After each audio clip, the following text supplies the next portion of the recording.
Masechet Gitin, Daf Kafdalet Amud Bet. On va commencer au bas de la page de Kafdalet Amud Aleph, le nouveau Perek. Kol Get Shenichtav Shelo Leshem Isha Pasoul. Il est écrit Shelo Leshum Isha, mais ça veut dire la même chose. Leshum ou Leshem, c'est pareil. Kol Get Shenichtav Shelo Leshum Isha Pasoul. La Mishnah nous donne en introduction le principe, lequel l'ishma. Tout get doit être écrit l'ishma. Ça veut dire quoi? Ça veut dire qu'on doit écrire le get au nom de ce couple qui va divorcer, au nom du mari et de l'épouse. Comme nous allons voir, si par exemple le sofer a écrit pour un premier couple ce get, et finalement il n'a pas été utilisé par eux parce qu'ils ont fait la paix et ils ont décidé de ne pas divorcer, ce même get ne peut pas être utilisé pour un autre couple qui porte le même nom. Même si le mari et la femme du second couple portent les mêmes noms, malgré tout, ce ne sera pas possible d'utiliser ce get vu que c'est Shelo Lishma. Ce principe, on le déduit du Pasuk dans Parashat Kitetse, où la Torah nous dit que pour divorcer, il faut écrire un get que le mari remettra à son épouse, mais l'écriture doit être l'ishma, comme il est écrit Vekatavla sefer keritut venatan biyadah veshiliha mibeto veyatsa ve'aita leish acher, ce qui veut dire Vekatavla sefer keritut. La Torah aurait pu écrire Vekatav sefer keritut. Pourquoi elle a écrit Vekatavla la lishma? Ça, c'est la règle générale. Mais dans cette Mishnah, qu'est-ce qu'on va apprendre? On va apprendre tous les niveaux de l'ishma qui peuvent exister, plutôt tous les niveaux de Shelo Lishma. Et la Mishnah va nous enseigner crescendo tout ce qui est disqualifié, tous les guettes qui ne sont pas cachers. Ce guet n'est pas cacher parce qu'il n'est pas l'ishma. Mais même ce guet-là s'appelle Shelo Lishma. Mais même ce troisième guet, et même ce quatrième, on va donc disqualifier 4 catégories de guet. Lisons. Ketzad. Comment un guet peut être écrit Shelo Lishma? Haya over bashuk, veshama kol sofrim makrin, ish peloni, megaresh et pelonit, mimakom peloni. Ve'amar, ze shemi, ve'ze shem ishti, pasoul legaresh bo. Imaginons quelqu'un qui marchait dans la rue. Chemin faisant, il est passé à côté d'une école de sofrim. Et il a entendu les sofrim qui apprenaient à écrire des guettes dire à haute voix: un tel divorce madame un tel de la ville un tel. C'est-à-dire dans le sens où il entend des sofrim en train d'apprendre à écrire, et juste pour s'entraîner, ils ont utilisé des noms quelconques, et comme par hasard, il entend son nom à lui, et il entend le nom de son épouse et de sa ville. Alors, c'est incroyable. Il s'est dit: attends, ça fait déjà longtemps que je pensais divorcer, maintenant je crois que j'ai un signe du ciel. Je pense que c'est vraiment ce qu'il faut que je fasse. Alors, Bekitsour, il va économiser le guet, et il va aller chez eux, il leur dit: dites-moi, de toutes les façons, vous avez écrit pour vous entraîner, donnez-le-moi s'il vous plaît, je voudrais l'utiliser. Est-ce que c'est cachère? Non. La Mishnah nous dit Pasoul legaresh bo. Ça, c'est le premier get qui est disqualifié à ce titre de Shelo Lishma. Deuxième get, deuxième degré de Shelo Lishma. Katav legaresh et ishto benimlach. Imaginons un homme qui avait l'intention de répudier son épouse et après il a regretté. C'est-à-dire qu'il a fait écrire un get par un sofer. C'est lui qui a donné l'ordre au sofer d'écrire un get pour lui et son épouse. Donc il avait donné son nom, le nom de sa femme, et ensuite Nimlach. Nimlach, ça veut dire il a regretté. Il a décidé de faire la paix avec sa femme et de ne pas divorcer. Qu'est-ce qu'il a fait avec le guet? Il l'a mis dans un tiroir. Un jour, Metzao ben Iro ve Amarlo, un jour quelqu'un de sa ville l'a croisé, il lui a dit, écoute, Shemi keshimcha, beshem ishti keshem ishtecha. Mon nom à moi est identique au tien, celui de mon épouse est égal à celui de ton épouse, et on habite la même ville, donc toutes les coordonnées correspondent. Alors s'il te plaît, donne-moi ton guet. De toutes les façons, tu ne vas rien faire avec. Tu ne vas pas l'utiliser. Tu n'as rien à perdre. Alors donne-le-moi s'il te plaît. Est-ce que c'est cachère? Réponse, non.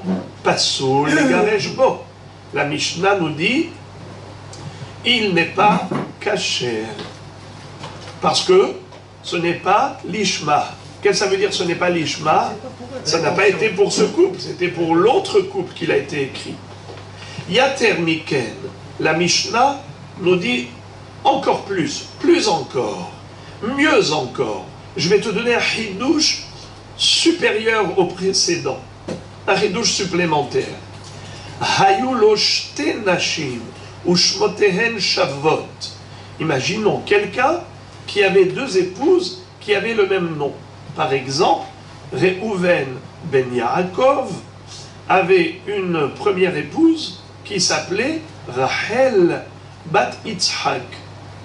Et il avait encore une deuxième épouse qui elle aussi s'appelait Rachel bat Yitzhak. Maintenant, il a fait écrire un guet pour répudier la grande Rachel bat Yitzhak. Après, il a fait la paix avec elle. Et il voudrait utiliser ce même guet pour sa deuxième épouse. Est-ce qu'il peut? Non. Lisons. Ayulo shete nashim, il avait deux épouses. Ushmotehen shavot, et leurs noms étaient identiques.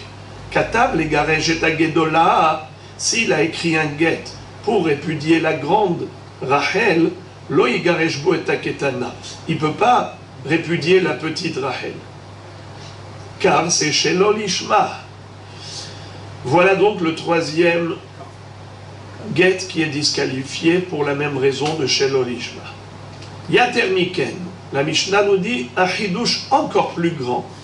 Amar la lavlar, s'il a dit au sofer, ketov, les ezo chez Hertze, à Garesh. Passons les Garesh. Imaginons que le mari ait donné l'ordre au sofer, il lui a commandé un guet, et il lui dit, écris pour l'une des deux Rachel. Je n'ai pas encore décidé laquelle je voudrais répudier. En tout cas, c'est sûr que je ne vais pas les garder les deux, je n'ai pas suffisamment d'argent pour les nourrir à toutes les deux. Il faudrait que je divorce avec l'une. Maintenant, il a divorcé d'une femme, il veut divorcer, de l'une des deux, mais il ne sait pas encore laquelle. Alors il dit au sofer, écris pour l'une des deux, on verra après. Et après, il a pris la décision, par exemple, de répudier la grande, ou la seconde, la dernière. Cachère ou pas cachère? Pas cachère. Pourquoi? Car il fallait qu'au moment de l'écriture, il sache exactement pour qui il écrit. Bekatav la, lishma. Alors maintenant, la Gemara va nous dire Katav le garesh et ishto benimlach. Ve'ela resha bemay. La Gemara a un problème par rapport aux deux premiers cas de figure. Qui est-ce qui se souvient des 4 cas de figure? Quels sont les 4 guettes qui ne sont pas cachères parce que c'est chez l'olishma? Premier guet, c'est lorsque nous avons fait écrire un guet, en fait, même pas on l'a fait écrire. C'est un guet qui a été écrit que par un sofer qui voulait s'entraîner à écrire. Donc il n'avait même pas l'intention de l'écrire pour un divorce réel. Deuxième cas de figure, ça a été écrit sur l'ordre d'un mari qui voulait répudier son épouse, mais après ce couple a fait la paix. Ils n'ont pas divorcé. C'est un couple homonyme qui veut utiliser ce guet. Ce n'est pas cachère non plus. Troisième get, c'est un mari qui a deux femmes, qui portent le même nom, et il a fait écrire pour l'une, il ne peut pas l'utiliser pour l'autre. Quatrième cas, c'est toujours dans le même contexte, un homme qui est marié à deux épouses qui portent le même nom, sauf que, au moment où il a fait écrire, il n'était pas décidé de l'écrire pour l'une.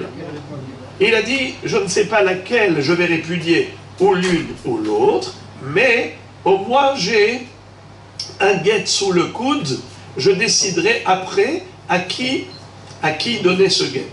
Alors dans ce cas-là, lorsque le guet n'a pas été écrit pour une personne définie, pour une femme prédéfinie, au moment de l'écriture, il ne savait pas encore laquelle des deux il allait répudier. Dans ce cas-là, quel est le din? Eh bien, le guet n'est pas caché. Ça, c'est les quatre cas de figure. Parce qu'il fallait déjà au moment d'écriture savoir bédiouk. Et pas à peu près, peut-être celle-là, peut-être celle-là. D'accord.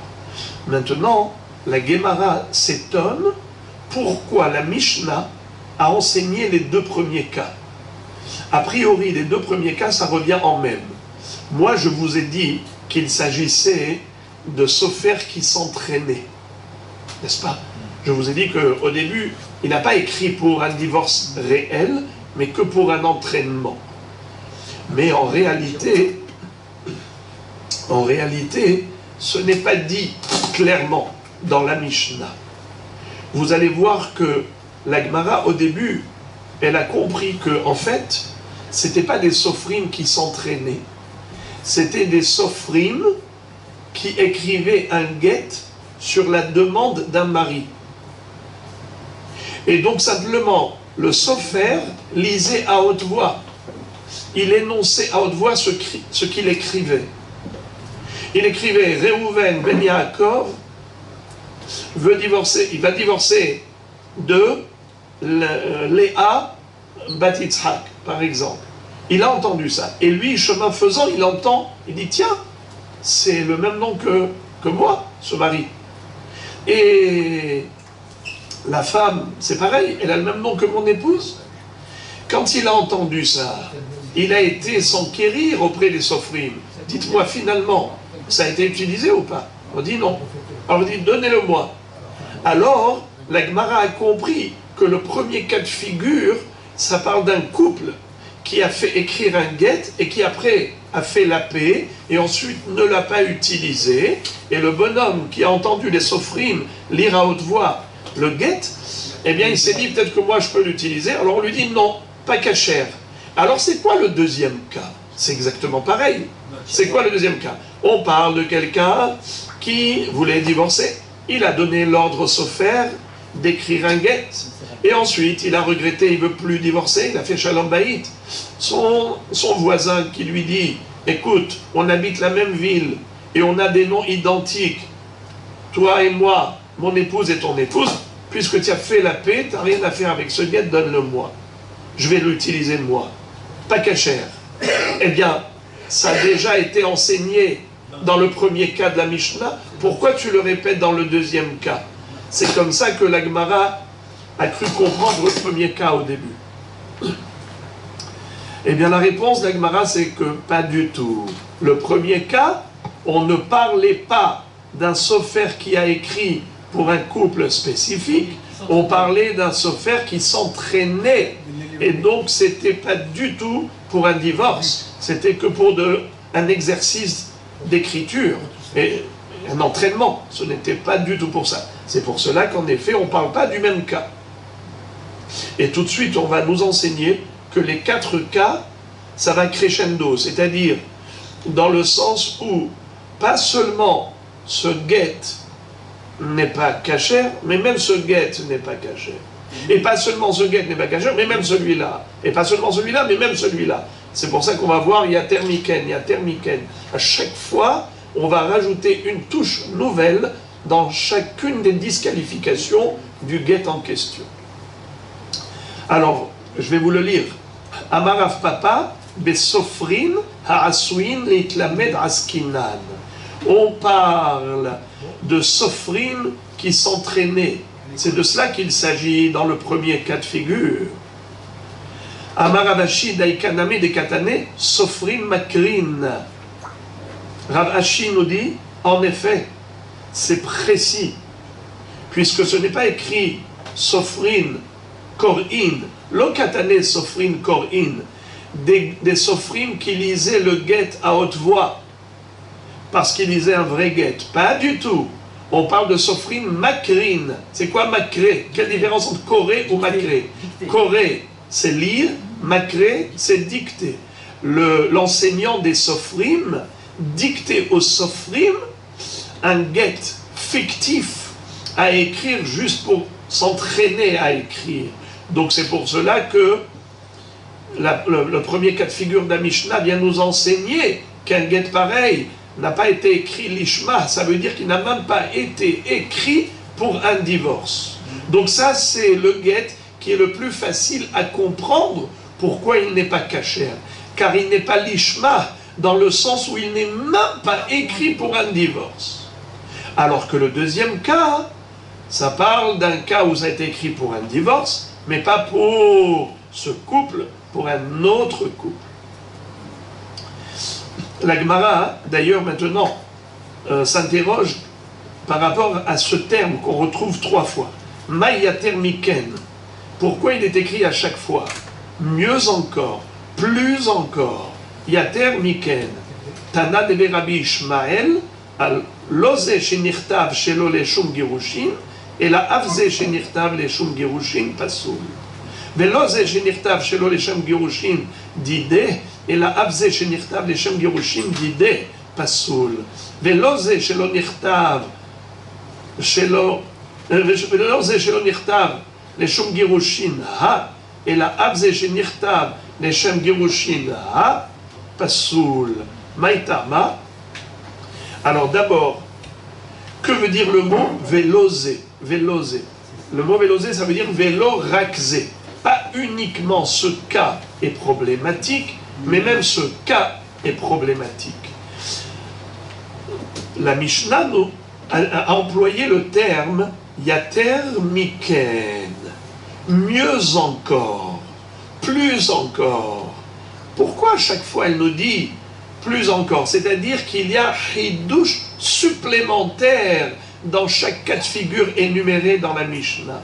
Alors la question est de savoir quelle est la touche nouvelle qu'on n'avait pas appris précédemment. En quoi c'est un plus grand chidouche, ce cas par rapport au précédent? Eh bien la Mishnah nous a expliqué comme ça. La Gemara nous explique ainsi. Tana de Rabbi Ishmael, lo rakze shenirtav shelo leshem girushin, et la avze shenirtav leshem girushin pasoul. Pas uniquement un guet qui n'a pas été écrit dans le but d'un divorce, qui est disqualifié, mais même un guet qui a été écrit dans le but d'un divorce est invalide. Pourquoi? Car il n'a pas été écrit pour ce couple. Quel était le problème? Toujours problème de l'ishma. Veloze shenirtav shelo leshem girushin dide, et la avze shenirtav leshem girushin dide pasoul.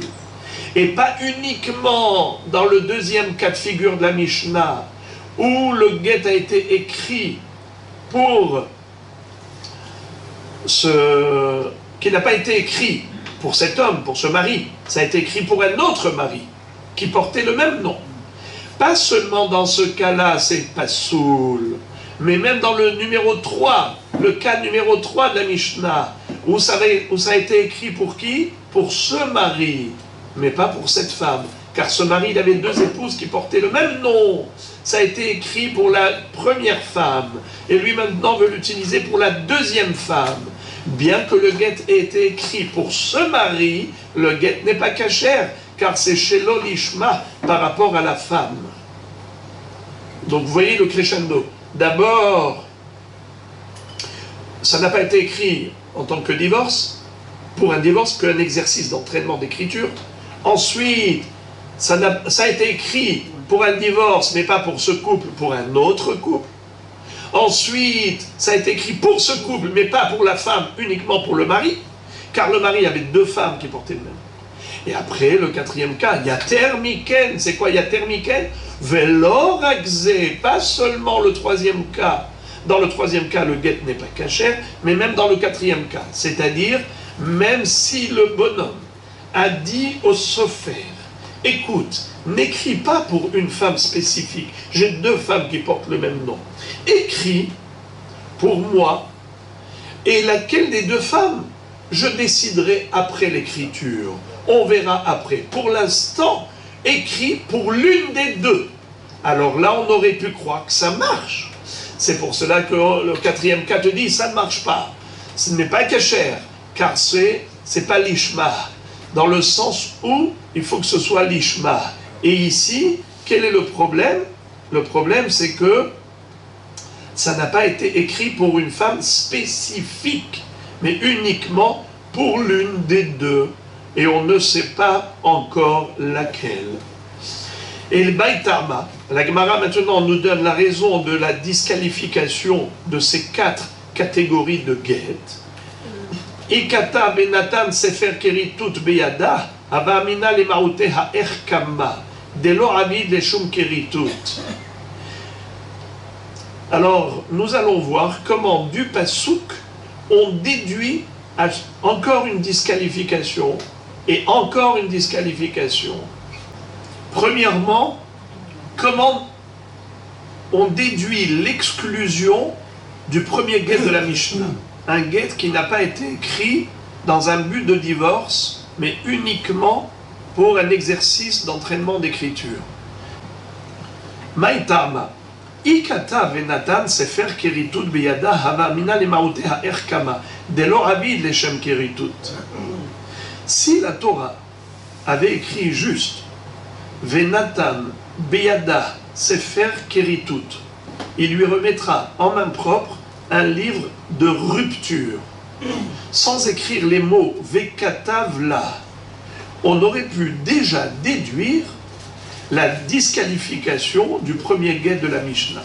Celui qui n'a pas été écrit dans un but de divorce, mais uniquement dans un but d'entraînement du sofer.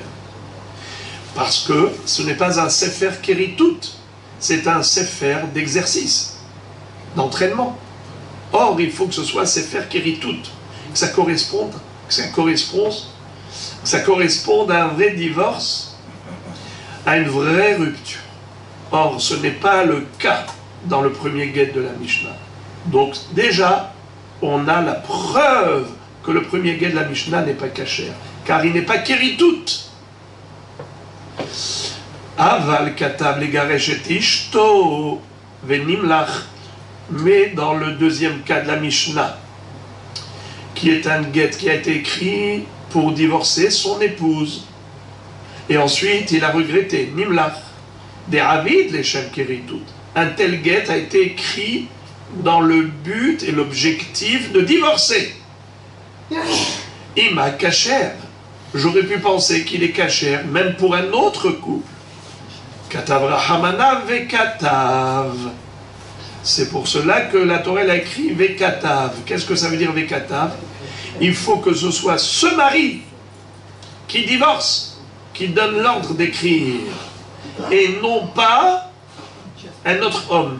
Parce que ici, c'est le premier couple qui l'avait écrit, le premier mari. Le mari d'un autre couple. Alors maintenant, le mari du couple homonyme veut l'utiliser. C'est pas lui qui a fait écrire. C'est pas les katav. C'est l'autre qui a écrit, pas lui. Or, c'est celui qui divorce qui doit faire écrire. C'est lui qui est le mari concerné par l'écriture de ce guet, les katav. Mais là, ici, il a trouvé un déjà écrit pour un autre homme. Pour ça que c'est écrit Vekatav. Vekatav. Et s'il n'y avait pas écrit le mot là, juste Vekatav, Hava Amina, les Maote, Haïdelo Ihu, Kakativ là.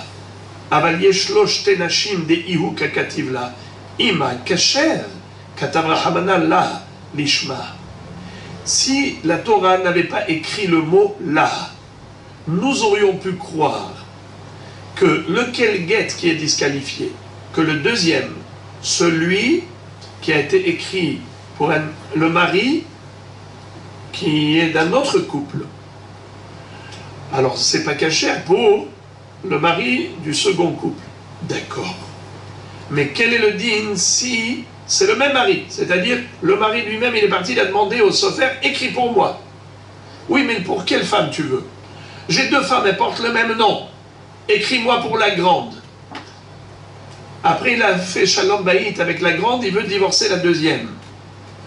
On aurait pu penser que c'est cachère, car c'est les katav.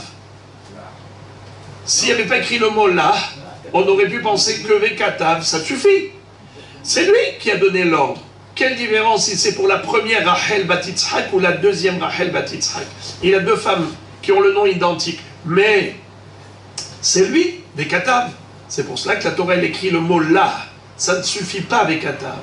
Il faut Vekatav là, l'ishma, que tu choisisses laquelle des deux va être divorcée. Alors la Gemara dit, eh bien voilà, on a tout déduit du Passouk. Qu'est-ce qu'il fallait encore nous enseigner? Et pourquoi alors on a le quatrième cas de la Mishnah? Les trois premiers cas nous ont enseigné les trois principes. Premièrement, il faut que ce soit fait dans un but de divorce. Deuxièmement, que ce soit écrit dans le but de divorcer ce mari. Et troisièmement, cette femme. Donc, divorce, mari, femme, ron, vekatav, la. Keritut, c'est divorce. Vekatav, le mari. La femme. Alors, on a les trois premiers guettes de la Mishnah qui sont invalidés grâce à ces trois mots de la Torah. Pourquoi la Mishnah nous enseignait un quatrième cas d'un guet non cachère? Qu'est-ce qu'il y a de plus dans le quatrième cas? La réponse, qu'il n'y a pas de brera. C'est ça le sens du quatrième ridouche. C'est de nous dire que même si le mari a dit au sofer, n'écris pas pour la première Rachel, Rachel bat Yitzhak, j'en ai une deuxième, n'écris pas pour la première, écris Stam, écris Rachel bat Yitzhak sans aucune kavana, ni l'une ni l'autre. Et je verrai après laquelle je veux divorcer, de laquelle je veux divorcer, de celle-là ou de celle-là. Eh bien là, nous aurions pu croire que c'est cachère. Pourquoi? Parce que si on dit Yesh Brera, il s'avère rétroactivement que c'est pour celle-là qu'il a écrit. Ça veut dire que au moment de l'écriture, il n'avait pas encore décidé, mais il a laissé ouvert, il a laissé la porte ouverte. Il s'est dit, pour l'instant j'écris Stam, la marchava est neutre, mais quand je vais décider, eh bien il s'avère rétroactivement que c'est pour celle-là que j'ai écrit. Alors peut-être que ça s'appelle Vekatavla, l'Ishma. Peut-être que c'est cachère. Eh bien le Hidouche de la Mishnah, en quatrième quatrième cas de figure, c'est de nous dire que pas seulement dans le cas où il a écrit pour l'une, c'est pas cachère pour l'autre, mais même lorsqu'il a écrit pour aucune des deux et qu'il s'est laissé la possibilité de décider par la suite, is not good. Pourquoi? Parce que en brera. Que veut dire en brera? La rétroactivité n'existe pas. On ne peut pas dire qu'une fois qu'il va décider, alors il s'avère rétroactivement que c'est pour celle-là que ça a été écrit. Il s'avère, brera. Non, on ne dit pas brera. On n'applique pas la notion de rétroactivité pour un guet. Il faut que ce soit en amont et pas en aval. Avant l'écriture, qu'on sache pour qui que ça a été écrit. Et pas après l'écriture que tu décides de lui donner à elle. Il faut Vekatavla, que déjà au moment de l'écriture, que le sofer, quand tu lui dis, voilà, j'écris pour la grande ou pour la petite, et c'est à celle-là que tu donneras. Voilà les 4 niveaux de Hidouche. La Gemara, maintenant, revient à la Mishnah qui disait Katav legaresh et agedola, lo yegaresh bo et aketana. On a appris dans la Mishnah, dans le troisième cas, que si jamais le mari avait deux femmes qui portaient le même nom, et qu'il a fait écrire le guet pour l'une, il ne peut pas l'utiliser pour l'autre. La Gemara fait une déduction qui paraît simple, mais cette déduction, elle a pour but de faire un comparatif avec une halakha qu'on a appris dans Masechet Baba Batra. Regardez. Tu me dis qu'il ne peut pas utiliser le guet de la grande pour la petite, ou vice-versa. Ok. Ktana ou delo matzi megaresh ba? Agedola, matzi megaresh be. Il ne peut pas utiliser le guet pour l'autre, mais il peut utiliser le guet pour celle pour laquelle il a écrit le guet. Il a Rachel Agdola, Rachel Aktana. Il a écrit pour l'Agdola, tu me dis il ne peut pas l'utiliser pour l'Aktana. Mais il peut utiliser pour l'Aktana? Qu'est-ce que vous dites? Non. Bien sûr que oui. Non, pour l'Agdola. Alors, excusez-moi. Il a écrit pour l'Agdola. Voilà. Il ne peut pas l'utiliser pour l'Aktana. Mais est-ce qu'il peut l'utiliser pour l'Agdola? Oui. C'est évident que oui. Eh bien, la Gemara dit, de cette évidence, on peut déduire une halakha. Quel est le din si jamais nous avons par exemple deux personnes qui portent le même nom dans la ville, Yosef ben Shimon et Yosef ben Shimon. Yosef ben Shimon vient chez une personne et dit: regarde, je t'ai prêté 10 000 shekels. Comment tu t'appelles toi? Reuven ben Yitzhak. Moi je m'appelle Yosef ben Shimon. Regarde ce qui est écrit ici. Il est écrit que moi, Reuven ben Yitzhak, j'ai emprunté 10 000 shekels à Yosef ben Shimon. Rembourse-moi. C'est pas le bon. Yosef. Alors lui, est-ce qu'il doit lui rembourser, oui ou non? Normalement, oui. Normalement. Normalement, oui. Normalement, oui. Eh bien, c'est une mahloket dans la Sechet Baba Batra.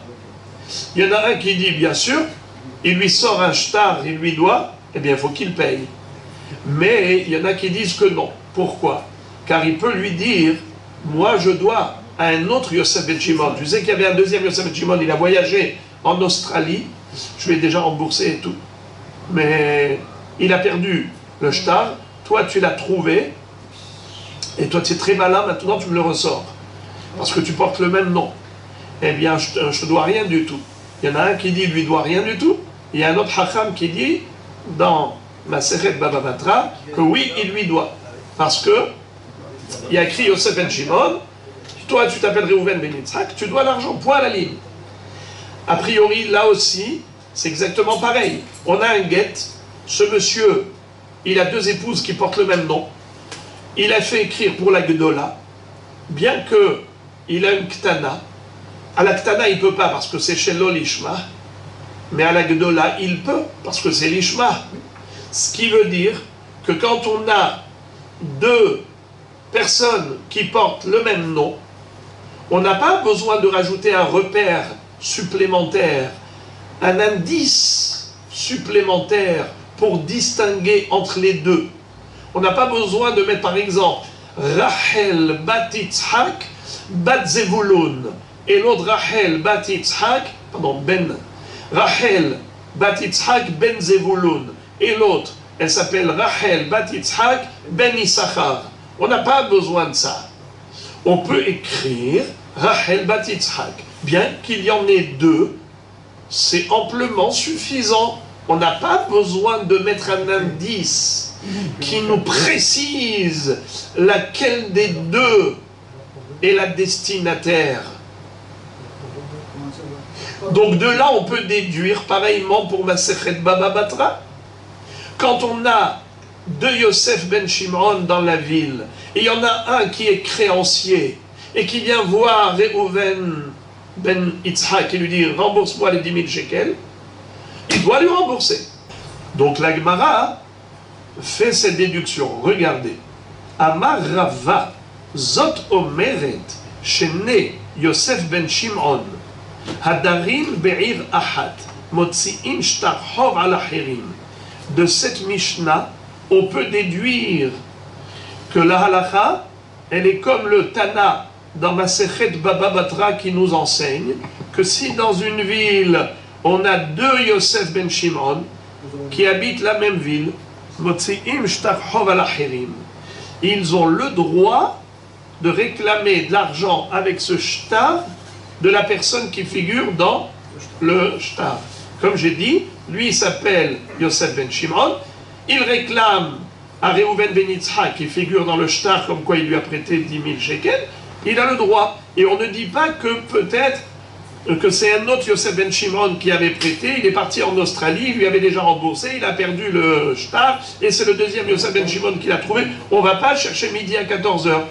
De la même façon que pour le guet, tu as dit que c'est cachère, bien que c'est écrit Rachel bat Yitzhak, il n'y a pas d'autre indice que c'est Rachel bat Yitzhak l'Agdola. Il n'y a pas d'indice. Et pourtant c'est cachère, pourtant ça peut être Rachel bat Yitzhak l'Aktana. On n'a pas besoin de cela. On le sait que dans la réalité c'était pour l'Agdola, tout va bien. À Marley Abaye, Abaye dit à Rava, je ne suis pas d'accord avec ta déduction. Car si tu veux faire une telle déduction, viens, on va pousser le bouchon plus loin. Et la me'ata resha, de katane shemi keshimcha, pasul le gareshbo. Sheni hu de lo matzi megareshbe, harishon matzi megareshbe. Imaginons qu'on ait deux couples dans la même ville. Il y en a un qui s'appelle Yosef ben Shimon, le mari, et la femme, comment elle s'appelle? Rachel bat Yitzhak. Et un deuxième couple, pareil, Yosef ben Shimon et Rachel bat Yitzhak. On a dit que si jamais le premier couple avait fait écrire le guet, le premier mari, et il a fait Shalom Bayit, et après il a regretté, il a mis dans le tiroir ce guet, l'autre couple ne peut pas l'utiliser. Nachon? Très bien. Le deuxième couple ne peut pas l'utiliser. Mais est-ce que le premier couple peut utiliser ce guet? S'il a fait Shalom Bayit, non. Non, s'il n'a pas fait Shalom Bayit. S'il n'a pas guetté Hachem, il peut. Hein? S'il n'a pas guetté Hachem, il peut. Très bien, bravo. Le premier couple, s'il n'a pas fait la paix et il veut, c'est-à-dire ils n'ont pas fait la paix, il avait fait écrire, ils n'ont pas fait la paix, il a le droit d'utiliser, n'est-ce pas? Hein? Il y a une date aussi sur le guet. C'est pour ça qu'il a... Qu'est-ce que ça change? S'il écrit aujourd'hui, La date de l'écriture, ça ne change rien. s'il écrit aujourd'hui et il veut lui remettre 15 jours après, Oui, mais non, il ne faut pas que ce soit Geti Hacham dans le sens où il ne faut pas qu'ils vivent ensemble en attendant pour les raisons qu'on avait déjà apprises. Mais sinon, si ça a été signé le jour même, écrit et signé le jour même, il a utilisé après, ça marche, n'est-ce pas? Alors maintenant, la question est de savoir pourquoi le deuxième couple ne peut pas l'utiliser, parce que c'est Shelo Lishma. Mais le premier couple peut l'utiliser, parce que c'est Lishma. Très bien. Question, mais il n'y a rien qui indique que c'est ce couple. Mais peut-être que c'est l'autre couple. Il y a Yosef ben Shimon, qui est marié à une Rachel bat Yitzhak. Deuxième couple dans la même ville, Yosef ben Shimon, marié à Rachel bat Yitzhak. Comment tu peux autoriser que le premier couple utilise un tel guet? Mais imaginons par exemple que ensuite, après que Rachel du premier couple a reçu ce guet, elle l'a perdu, elle a divorcé, elle a perdu. L'autre arrive, elle a trouvé. Cette autre Rachel bat Yitzhak, elle a trouvé. Elle prend ce guet et elle va dans un autre pays. Elle avait des grandes tensions, des fortes tensions avec son mari. Et elle dit, Rabotaya Dayanim, je suis une femme divorcée. Je voudrais me remarier. Voici la preuve de mon guet. Les Dayanim disent, vérifie. Il y a là-bas Yosef ben Shimon, oui. Comment s'appelle Rachel bat Yitzhak? Voilà, elle a une preuve. Si on avait écrit par exemple Rachel bat Yitzhak ben Zevulun, eh bien on sait que l'autre c'est ben Issachar. Eh bien on aurait pu distinguer. Et on n'a pas exigé cela dans la Mishnah. La preuve c'est qu'on peut utiliser pour ce couple, on aurait pu utiliser pour l'autre couple s'il n'y avait pas le problème de l'Ishma. S'il n'y avait pas le problème de l'Ishma, on aurait pu utiliser pour le deuxième couple. Alors, il y a un problème de l'Ishma, alors non, pas pour le deuxième couple, mais pour le premier couple pour lequel il a été écrit, tout est bon. Comment tout est bon? Mais il pourrait y avoir ensuite un gros problème. C'est que si la première femme l'a perdu et que la deuxième l'a trouvé, elle peut aller s'en servir. Or, nous avons une règle qui dit que si j'ai par exemple dans une ville deux personnes qui portent un nom identique, exemple Yosef ben Shimon, et voilà que il y a quelqu'un qui arrive, il s'appelle Reuven ben Yitzhak, et il dit Yosef ben Shimon, je t'ai prêté 10 000 shekels. Rembourse-moi mes 10 000 shekels. Est-ce qu'il doit lui rembourser 10 000 shekels? S'il dit oui, d'accord, mais s'il lui dit non, pas du tout, tu m'as jamais prêté. Tu m'as jamais prêté. Alors il doit rembourser, oui ou non? Oui. Non, il doit prouver. Qui doit prouver? Normalement, c'est le Dès créancier. qu'il y a le shtar dans la base. Le créancier, il a le shtar. Oui. Lui, le créancier s'appelle Reuven ben Yitzhak. Il dit à Yosef ben Shimon, je t'ai prêté. L'autre lui dit, tu m'as rien prêté. Alors, qui a raison? Répondez-moi. Celui qui a le shtar dans la base. Celui qui a le shtar? Absolument. Eh bien, faux. Voilà. Dans ce cas, il ne lui doit rien. Pourquoi? Car le fait qu'ils disent « je t'ai prêté à toi Yosef ben Shimon », ça ne veut rien dire. Il y a un autre Yosef ben Shimon. Alors, dans ma Sechet Baba Batra, il est écrit que dans ce cas, il ne lui doit rien. Alors, comment se fait-il que dans l'histoire du couple, tu me dis que le deuxième couple, il ne peut pas l'utiliser, mais le premier couple, il peut l'utiliser. Mais comment il peut l'utiliser, le premier couple? Mais il pourrait y avoir ensuite des problèmes. Regardez ce que nous dit le Rashi. Je vous fais lire le Rashi. Hamrina bematnitin beget pashut, shnei Yosef ben Shimon, shayu be'ir achat, הם יכולים להוציא שטר חוב זה על זה, ולא אחר יכול להוציא עליהם שטר חוב. דאמר לי, לא אני לוויתי ממך, אלא חברי לווה ממך, ומסר לך שטר זה. Il lui a dit, moi je t'ai jamais emprunté de l'argent, c'est l'autre Yosef ben Shimon, pas moi. ואף גם דפליגת הנאייתה במוצאים שטר חוב על אחרים, ולא חיישינן לנפילה. מודו דאין אחרים מוצאים עליהם כדפרישית. Là-bas, tout le monde est d'accord qu'on ne peut pas leur réclamer de l'argent dans ce cas de figure.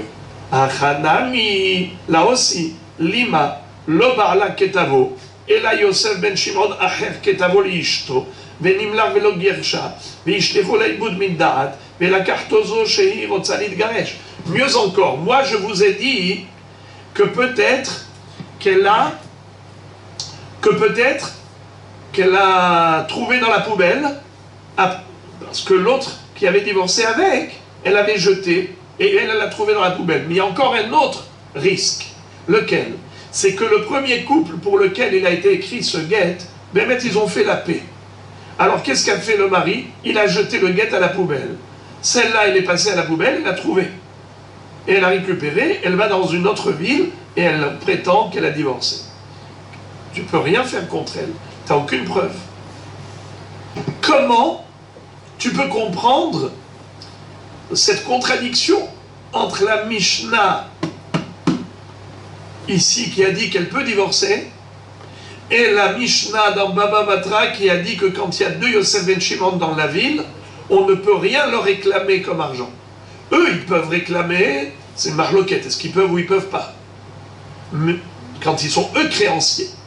Mais quand on prétend qu'il y en a un des deux qui est emprunteur, pas créancier, on peut réclamer ni à l'un ni à l'autre, s'il n'y a pas d'indice, s'il n'y a pas d'indicateur spécifique, comme quoi c'est celui-là et pas l'autre. Et là, Maï, comment tu vas répondre à ma question, dit Abaye à Rava? Comment tu vas devoir répondre à ma question? Et la Maïtlar lememab, be'ede mesira, ve'rabi el-azari, achanami be'ede mesira, ve'rabi el-azari. Tu es obligé de dire que notre Mishnah, elle ne va pas d'après Rabbi Meir, qui dit que Ede Hatima Karte, que c'est les Edim signataires qui créent la rupture. C'est plutôt les témoins visuels, comme le dit Rabbi Elazar. Rabbi Elazar dit que Minatora, il n'y a pas de signature Bichlal dans un guet. Il n'y a que 2 témoins visuels. Aïdé, Messira, ils sont présents au moment de la remise du guet. Alors, si ce sont eux qui ont vu le divorce, alors il n'y a pas de risque qu'elle aille jouer avec. Parce que de toute façon, il n'y a pas de signature. Donc maintenant, qu'est-ce qu'il faut? Aller chercher les témoins visuels. Les témoins visuels, qu'est-ce qu'ils vont dire? Qu'est-ce qu'ils vont dire les témoins visuels? Celle-là, elle n'a jamais divorcé. Parce que le Beddin vont lui dire, vous voulez vous remarier, madame? Allez-y chercher les témoins visuels.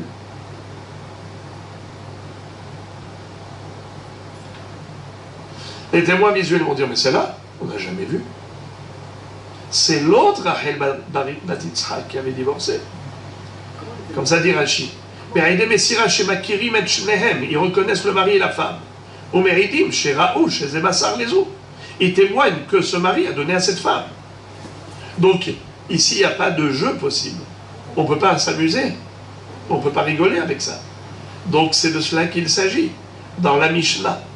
Alors, de la même façon que dans la Sefa, il n'y a pas de risque parce qu'il y a des témoins visuels, pareil dans la Récha, il n'y a pas de risque parce qu'il y a des témoins visuels. Donc, tu n'as rien à déduire de Masechet Gittin pour Masechet Baba Batra. Car dans Masechet Gittin, on parle d'après Rabbi El-Hazar, qui a dit que tout est basé sur Aïdé Messira. Et si tout est basé sur les témoins visuels, donc il n'y a aucun risque. Voilà pourquoi, en effet, on a pu faire écrire un guet pour Rachel bat Yitzhak sans avoir besoin d'écrire Rachel bat Yitzhak bat Issachar. Parce qu'il y a une autre qui est Rachel bat Yitzhak bat Zebulun. Pas besoin. Parce qu'on s'appuie sur le Aïdé Messira, donc il n'y a aucun risque. Et maintenant, la Gemara passe à autre chose qui est en fait un dérivé, j'allais dire une sugia dérivée, accessoire. Maintenant que nous avons appris dans la Mishnah qu'il existe 4 cas de figure de guet non cachère. Nahon, qui est-ce qui s'en souvient? Pourquoi le premier guet de la Mishnah n'est pas cachère? Parce qu'il n'a pas été écrit dans un but de divorce, uniquement comme exercice d'entraînement pour les sofrim.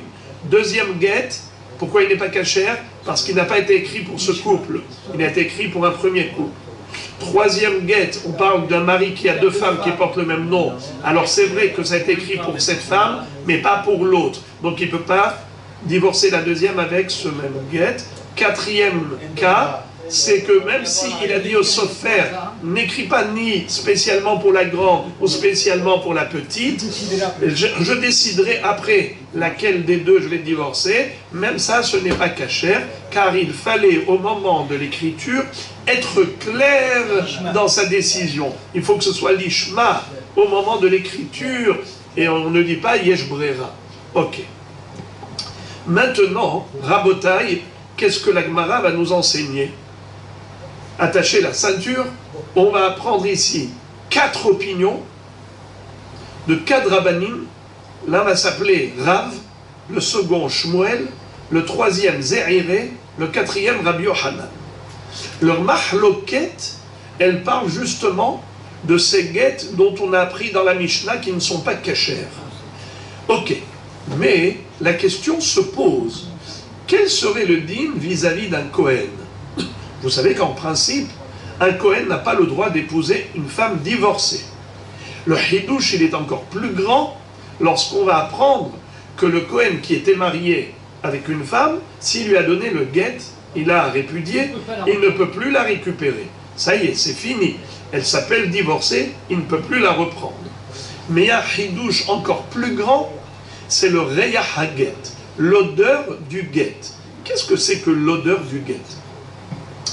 L'odeur du guet, c'est par exemple si il lui a écrit un guet qui n'est pas cachère. Le Kohen a écrit par exemple à sa femme,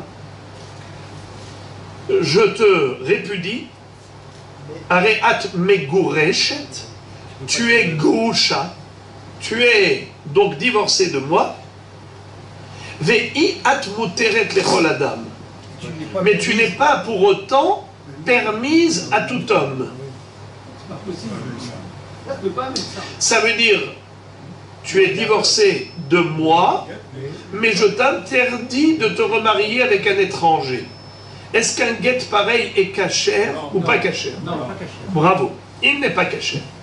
Maintenant, je vous pose une autre question. Est-ce que ce Cohen, puisque vous avez dit que le guet qu'il a donné à sa femme n'est pas cachère, est-ce qu'il a le droit de rester avec elle? Non. Pourquoi non? Parce que c'est comme si il avait répudié. Mais vous avez dit que le guet n'est pas cachère. D'abord, il a répudié. Et s'interdit d'aller avec Oui, mais s'il a répudié, donc elle est divorcée. Pour lui. Elle est divorcée pour lui? Oui, mais pas pour aller avec un autre homme. Hazak, vous avez dit ça joliment, mais c'est pas très précis. C'est-à-dire, le guet n'est pas cachère dans le sens où il doit lui refaire un deuxième guet, pour qu'il soit guet cachère, mais lui déjà n'a plus le droit d'être avec elle. Pourquoi? Parce qu'elle a l'odeur du guet. Elle a l'odeur du guet, Reya Haget. Et d'où on apprend ça, cette notion de Reya Haget? Du Pasuk. Ve'isha, Gerusha, mais Isha, Loikahu. La Torah n'a pas dit Ve'isha, Gerusha, Loikahu. Ils ne prendront pas une femme divorcée. Il est écrit, ils ne prendront pas une femme, même divorcée de son mari. C'est comme dans ce cas, où il a dit, tu es divorcé de moi, mais tu n'es pas permise aux autres. Ça s'appelle Reya Haget, et à ce titre-là, il n'a plus le droit de rester avec elle, il faut qu'il lui fasse un deuxième guet. Alors à Botaï, maintenant regardez quel sera le débat entre ces quatre rabbanim, Rav, Shmuel, Ze'ireh et Rabbi Yochanan. Et bien maintenant, la marloquette entre eux, elle est de savoir, est-ce que un Kohen qui donnerait à son épouse un guet qui correspond à l'un des quatre guitines de la Mishnah. Par exemple, un guet qui est Shelo Lishma parce qu'il n'a pas été écrit dans un but de divorce que dans un but d'entraînement. Ou bien Shelo Lishma parce que c'est écrit pour un premier couple et maintenant c'est le Kohen en tant que deuxième couple qui veut l'utiliser. Ou bien le Kohen avait deux femmes.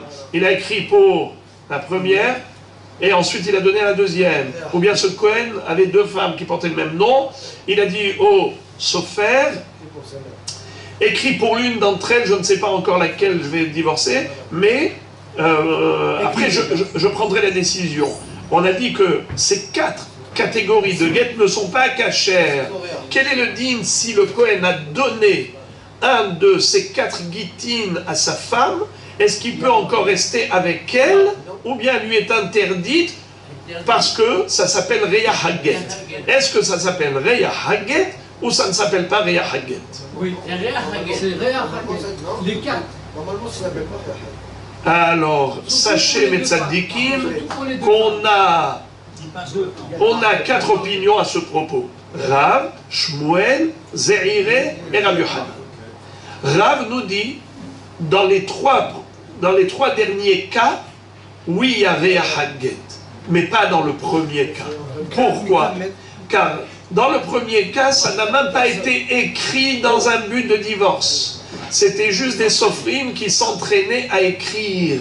Donc il n'y a même pas d'objectif de divorce. C'est la raison pour laquelle ce guet-là, il est caché. Pardon, excusez-moi. Ce guet qui n'est pas caché parce qu'il n'a même pas été écrit pour un divorce, c'est juste du gribouillage des sophrines qui s'entraînent à écrire. Ça ne s'appelle même pas Reya Haget. Et si ça ne s'appelle même pas Reya Haget, aidez-moi. Le Kohen, même s'il a donné un tel guet à sa femme, il peut rester avec elle.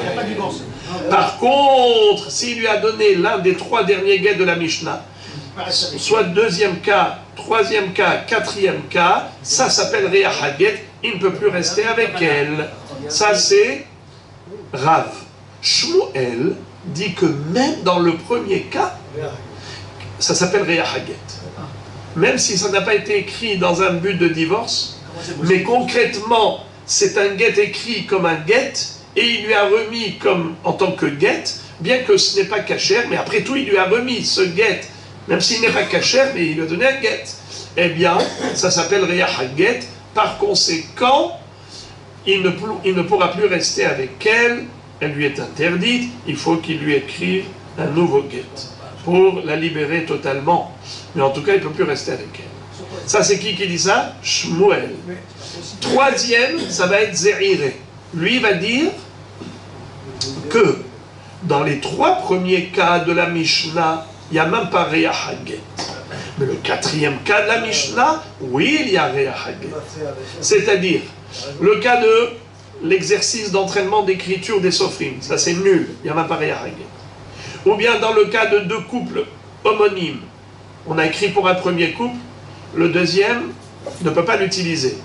Eh bien, si le Kohen l'a utilisé, il n'y a même pas Réa Haget. Mieux encore, le Kohen a deux femmes. Les deux s'appellent Rachel Bat Yitzhak. Il a demandé au sofer d'écrire pour la grande. Et maintenant, il donne à la deuxième, la petite. Est-ce que cette petite lui sera interdite à cause de Réa Haget? Eh bien non. Zéhiré dit, même ça ne s'appelle pas Réa Haget. Pourquoi? Parce qu'il a écrit pour la grande. Il n'a pas écrit pour la petite. Oui, donc il lui a donné. Oui, mais c'est zéro. Il lui a donné un papier qui ne vaut rien. Par contre, dans le quatrième cas, oui, il y a Réa Haget. Pourquoi? Parce qu'il ne savait pas laquelle. Parce qu'il ne savait pas laquelle au moment de l'écriture. Il ne savait pas laquelle il allait divorcer. Donc il a laissé la porte ouverte. Il a demandé au sofer, écrit pour l'une des deux, je ne sais pas laquelle je vais divorcer par la suite. Alors, c'est vrai que la Mishnah dit que ce guet n'est pas cachère, mais, alors on dit en brera, on dit en brera, alors c'est pas cachère, mais par rapport à l'interdiction, c'est pour la Humra, c'est comme si on disait Yesh Brera. Pour interdire Yesh Brera, pour permettre En Brera.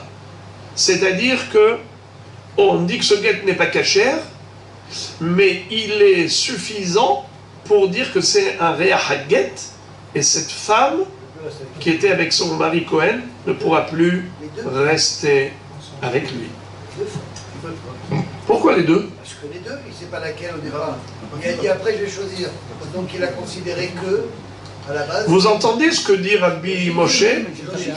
Alors écoutez, lui, Rabbi Moshe dit, le mari a fait écrire le guet pour l'une d'entre elles.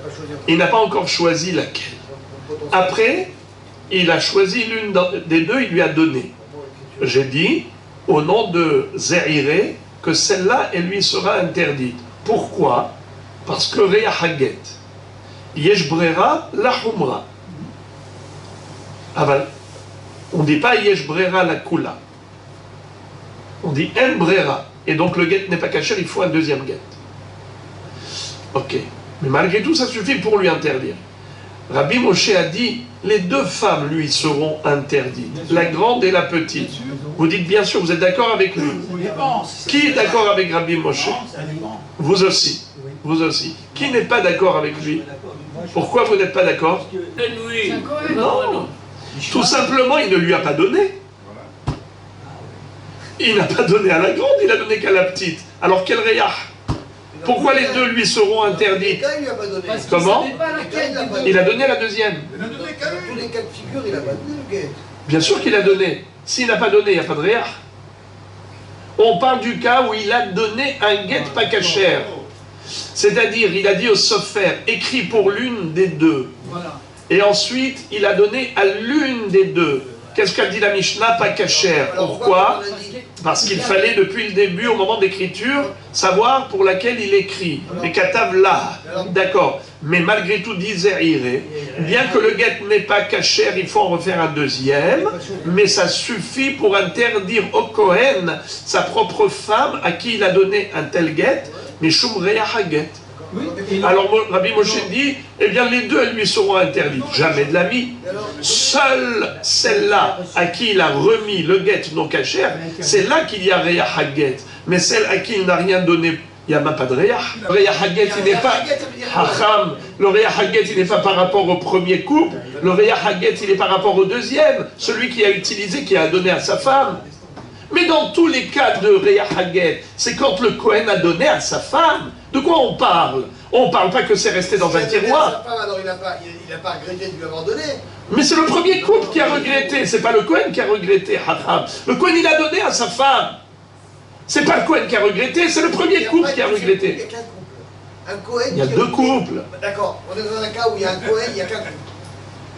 J'ai pas compris. De quel cas vous parlez? On a dans la Mishnah. Non, attendez, on va les appeler 1, 2, 3, 4.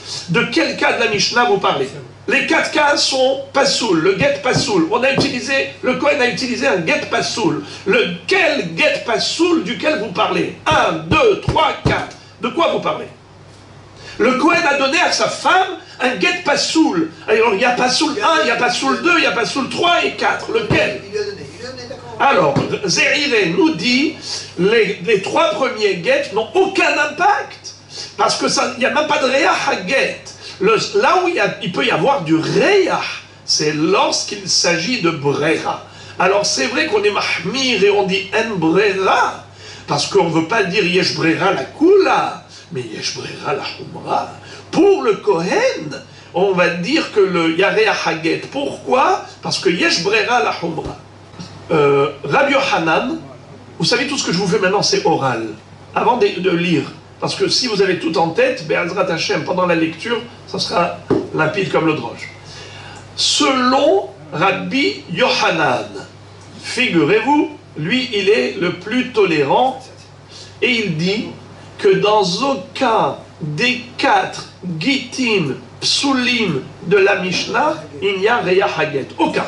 Ça veut dire que le Kohen aurait pu donner à sa femme l'un de ces 4 guettes qui est Pasoul, et il n'y a aucun impact. Le Kohen peut rester avec son épouse.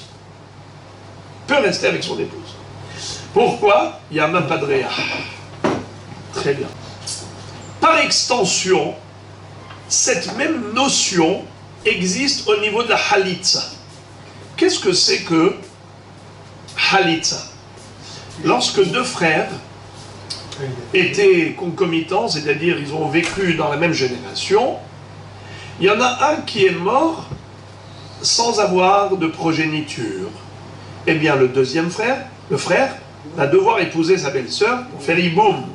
S'il ne le souhaite pas, eh bien, il fera halitza. Ils iront au Bedin, elle va le déchausser. Elle va lui retirer la chaussure du pied droit en journée. Il ne faut pas que ça se fasse la nuit, en journée. Maintenant, quel est le din si jamais il y a plusieurs frères? Lequel frère va faire iboum avec elle? De préférence, c'est le Bechor. Mais sinon, un autre. Et même s'il y en a un qui a doublé le Bechor, qui a sauté sur l'occasion, il a fait iboum avant le Bechor, eh bien, c'est fait. Il lui a volé l'occasion. Bon. Bekitso, maintenant, il faut savoir une chose. Imaginons par exemple, il y avait 5 frères. Un exemple. L'un des frères a fait iboum, ou bien l'un des frères a fait halitza, ça disqualifie les 4 autres.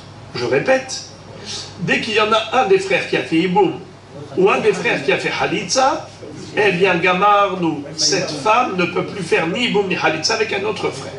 C'est clair. Une fois qu'on a compris cette introduction, parlons de halitza pesula.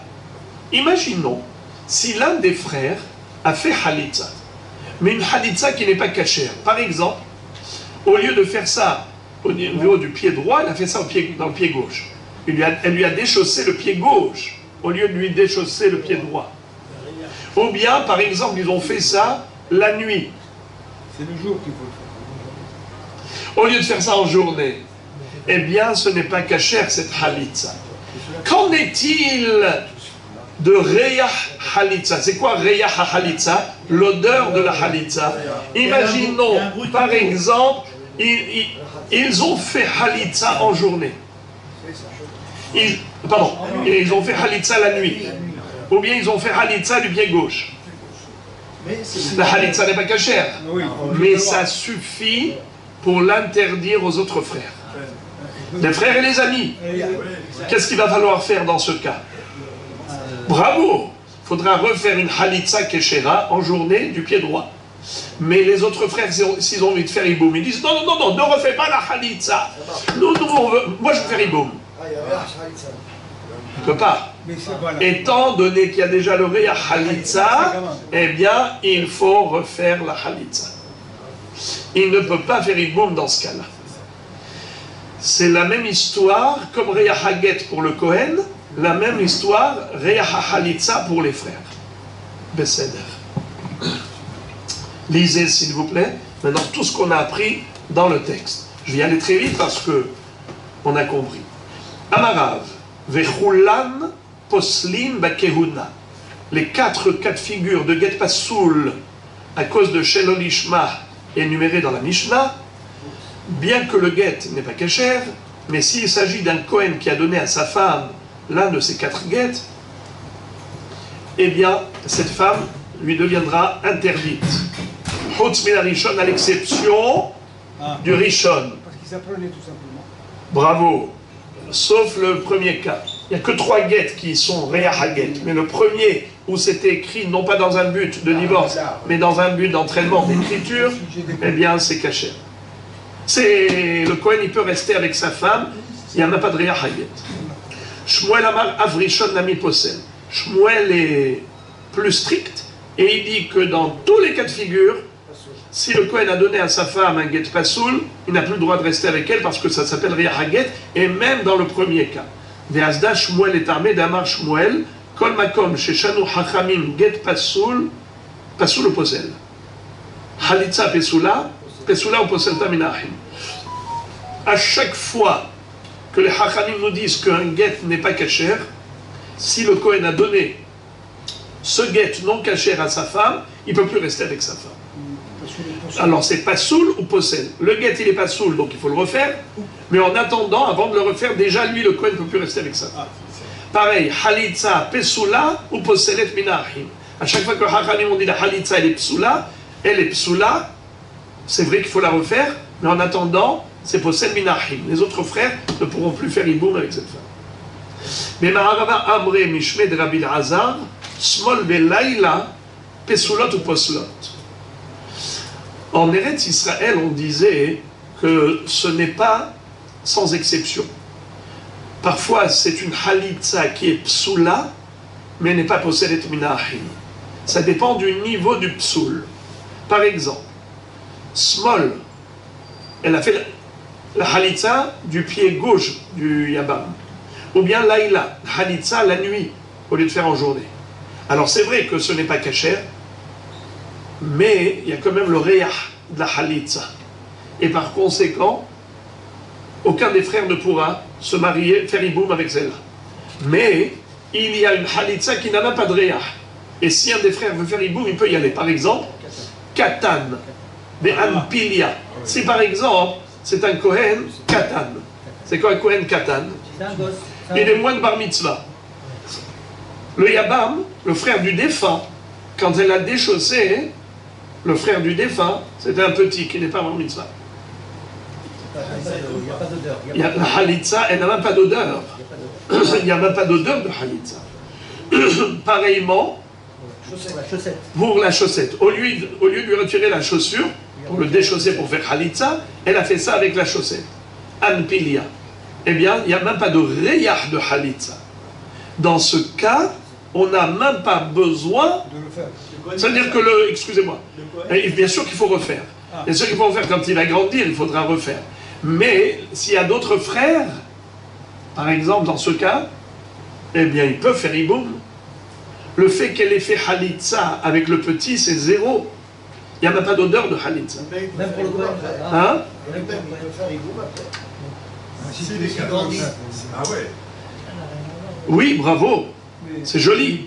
Imaginons par exemple que ce katan-là est grandi et il a l'âge de hibou, tout va bien, puisqu'il n'y a même pas eu de réah. Comment vous dites? S'il n'y a pas eu de frère qui a eu la préséance. Oui, Boum n'a rien à voir avec le Kohen. Comment? Oui, Boum n'a rien à voir avec le Kohen. Rien à voir. On est dans deux domaines différents. Zehiré, troisième hacham, qui s'appelait Ze'iré, Amar, Kulan en Poslin Hotzmina Aharon. Il dit que si un Kohen a donné l'un de ces 4 guettes à sa femme, dans les 3 premiers, il n'y a même pas d'Oreya Haget, il peut rester avec elle, ce n'est que le Aharon, 4e cas de la Mishnah, où il lui a dit au Sofer, écris, car je ne sais pas encore laquelle des deux je vais répudier, celle-là ou celle-là, c'est un problème de brera. Alors on dit en brera la humra, mais yesh brera la humra. C'est-à-dire que pour considérer qu'elle est vraiment divorcée, non, il faut refaire le guet. Mais pour l'interdire au Kohen, le Kohen qui a remis un tel guet pasoul à son épouse, il ne peut plus rester avec elle désormais. Rabbi Yochanan Amar, Af Aharon Nami Enoposel. Rabbi Yochanan dit que même dans le 4e cas, le dernier de la Mishnah, il n'y a même pas d'Oreya Haget. Le Kohen peut rester avec sa femme. Il n'y a même pas d'odeur de guet. Ve'azdar Rabbi Yochanan letameh de Amar Rabbi Asi Amar Rabbi Yochanan ha'achin shehalku lekuchotem umachzirin ze laze bayovel. Vous connaissez la loi du Yovel. La Torah nous enseigne que tous les 50 ans, il y a l'année du jubilé. Qu'est-ce qui se passe pendant cette année du Yovel? Premièrement, il faut libérer les esclaves hébreux. Deuxièmement, il faut restituer à leurs ex-propriétaires les biens immobiliers. Si par exemple Réhouven a vendu un bien immobilier à Shimon pendant les 49 ans, dès qu'arrive la 50e année,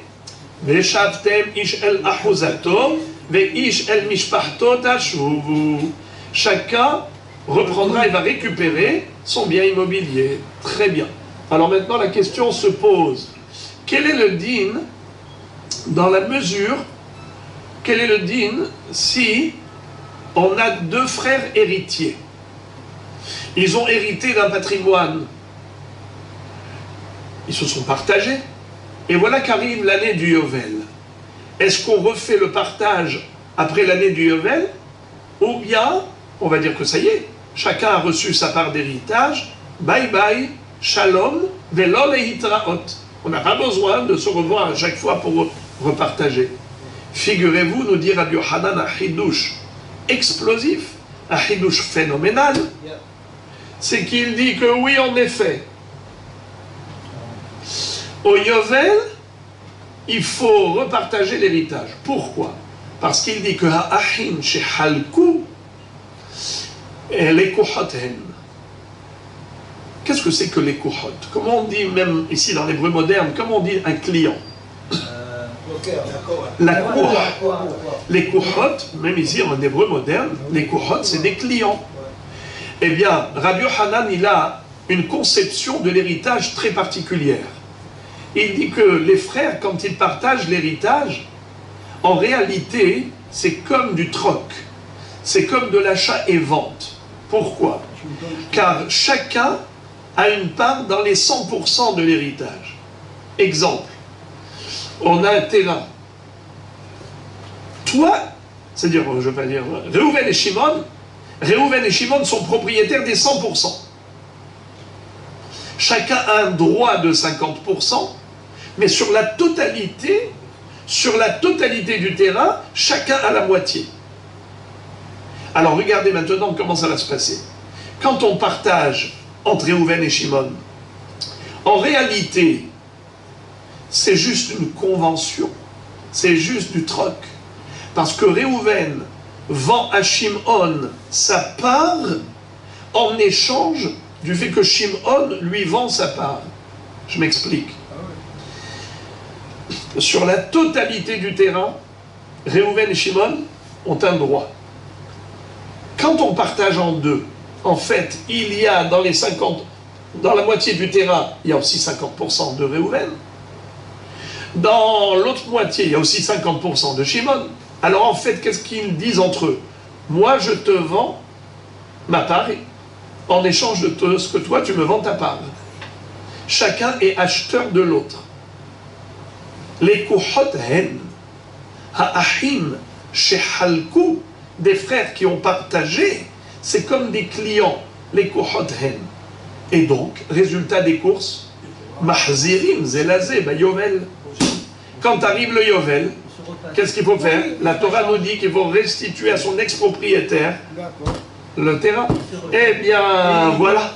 Donc il va falloir refaire le partage à l'époque du Yovel. Imaginons par exemple, quel est l'intérêt? Par exemple, il y avait une maison. Toi, lui, il avait pris une maison, et celui-là, il avait pris le terrain, par exemple. Et maintenant, le prix des maisons a flambé. Les terrains, c'est plus bas. Puisque maintenant, on va tout refaire, eh bien, celui-ci, il pouvait dire « Ah, moi, j'ai gagné une plus-value extraordinaire. » Et l'autre, une moins-value, une dévaluation. Eh bien, non, au Yovel, il récupère tout, il partage à nouveau. S'il a vendu. Vous savez très bien que même s'il a vendu, ça revient au propriétaire. C'est ce qu'on vient de dire. Au Yovel, tout revient. Alors, Bekitsour, maintenant, qu'est-ce qu'on a appris? Que Rabbi Yochanan nous dit que En Brera. Vous entendez les tzadikim? C'est quoi En Brera? Il n'y a pas de notion de rétroactivité. S'il n'y a pas de notion de rétroactivité, ça veut dire que quoi? S'il y avait la rétroactivité, on va faire à l'envers.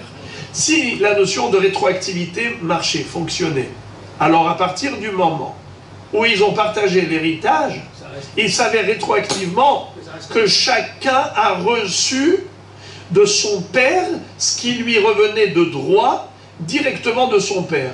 C'est pas que l'autre lui a donné sa part et lui il a rendu sa part. Il n'y a pas de troc entre les deux. Chacun a reçu ce qu'il méritait. Et donc, au Yovel, rien ne reviendra à sa place. Ça veut dire que tout reste en état tel qu'ils ont distribué au moment de l'héritage. Finish. Ça, c'est si on dit Yesh Brera. Mais étant donné que Rabbi Yochanan dit En Brera, on n'actionne pas la rétroactivité. On prend un paquet global et on partage. Pas du tout. Non, Ah oui, Rabbi Yochanan, oui. Bravo, bravo. Puisque Rabbi Yochanan dit En Brera, donc on remet tout dans la corbeille familiale et on redistribue à nouveau. Et comme j'ai dit, peut-être qu'il y en a un qui avait beaucoup gagné, l'autre qui a beaucoup perdu. Et bien maintenant, ils vont se retrouver à nouveau dans un partage équitable. Alors à tel point que la Gemara se demande pourquoi Rabbi Yochanan avait besoin de nous enseigner le din de En Brera 2 fois. Une fois pour le guet et une fois pour le Yovel. Pour le guet, que si le Kohen a donné à sa femme un guet comme celui-ci, où au début il avait dit au Sofer, écrit pour l'une des deux, je ne sais pas laquelle, Rachel Bat Yitzhak, je vais répudier. Et après, il a décidé. Et il a donné à l'une d'entre elles. Qu'est-ce que dit Rabbi Yochanan? Il n'y a même pas Reya Haget. Pourquoi? En Brera. Qu'est-ce que ça veut dire En Brera? On ne dit pas qu'une fois qu'il lui a donné, il savait rétroactivement que le Sofer, il a écrit pour elle. On ne dit pas ça.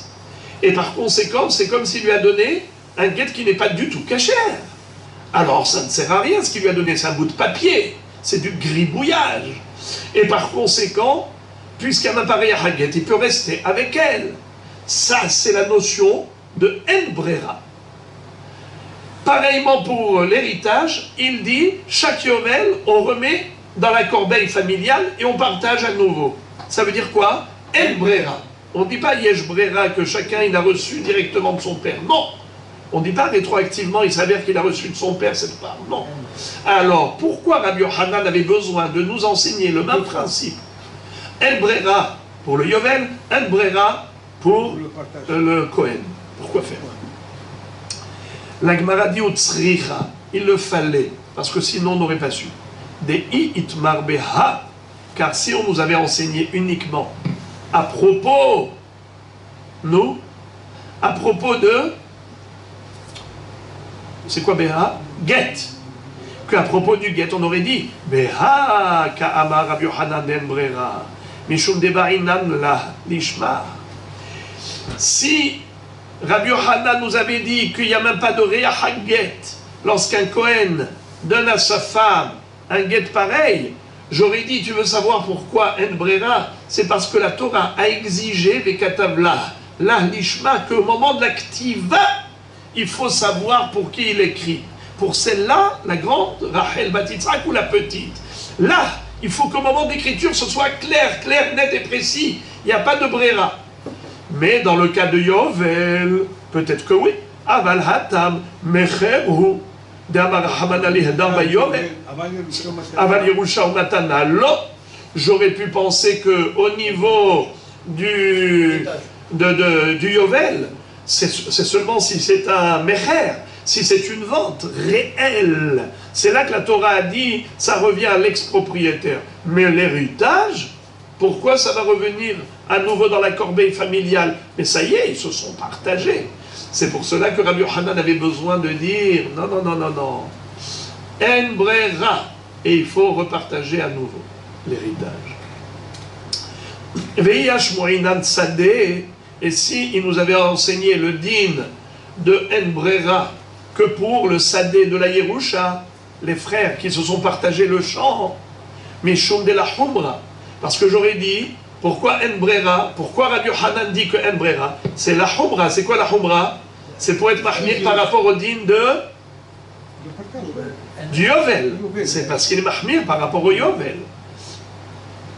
Inami katechila, ou bien comme la Torah dit qu'au Yovel, tout revient à la case départ. Avalacha, imalo. Mais au niveau du Kohen, peut-être que là on ne va pas dire En brera, parce que j'aurais dit, il faut être mahmir pour le Kohen. Reya haget, c'est très grave. Alors là, peut-être que Rabbi Yochanan dirait Yesh brera, la Humra au moins. Et donc interdire au Kohen cette femme. Tu dis Tzricha. C'est pour ça que Rabbi Yochanan vient te dire non. Quand moi je dis En brera, c'est Ben la Kula, Ben la Humra. Aussi bien pour autoriser comme pour interdire. Ça veut dire que je suis tellement sûr de moi-même que la halakha, elle est comme les Tanaïm qui disent que En brera, à tel point que j'autorise le Kohen, j'autorise le Kohen de rester avec cette femme à qui il a remis un get pasoul. Et pourquoi il est pasoul? Parce que En brera. Mais c'est En brera à filo la kula. Même pour autoriser au Kohen de rester avec cette femme. Tellement je suis sûr que En brera, je dis qu'il n'y a même pas réa haget. Il n'y a même pas l'odeur du get. Voilà donc pour cette soudia de Kafdal et Amud Bet.